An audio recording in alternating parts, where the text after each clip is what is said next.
Today I'm going to tell you an interesting story about the life of Saint Francis Borgia. Saint Francis was a Spanish Jesuit priest and is also known as the patron saint of Gandia in Spain. He was born on October 28, 1510, in Gandia, Spain, into one of the most powerful noble families of the time. He was also the great-grandson of Pope Alexander VI and was raised in wealth, prestige, and influence. As a young boy, Francis grew up in the royal court of King Charles V, who would later become the Holy Roman Emperor. It was also here that he became a trusted servant to Charles and also gained a reputation as a loyal servant to the king. In 1529, he married Eleanor de Castro, a Portuguese noblewoman with whom they were blessed with 8 children. As a devoted husband and father, he cared deeply for his family. The turning point of his life came in 1539, when Empress Isabella died in Toledo, Spain.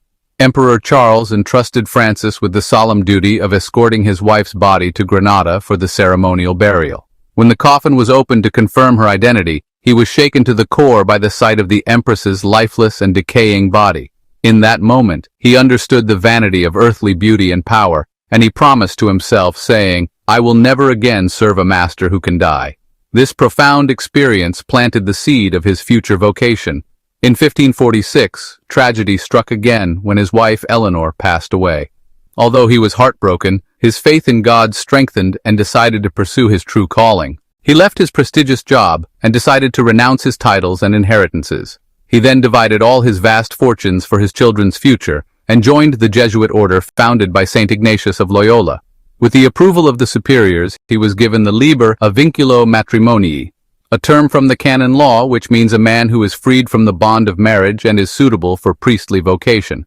In 1551, Francis was ordained a Jesuit priest. He quickly became known for his deep prayer life, humility, and powerful preachings. Later, he was then chosen as the 3rd Superior General of the Jesuit Order in 1565.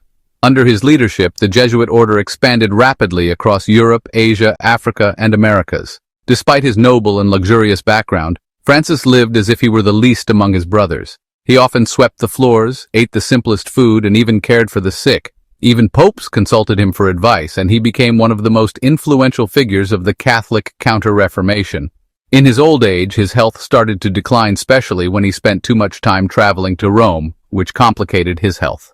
On September 30th, 1572, Francis died peacefully at the age of 61 years old.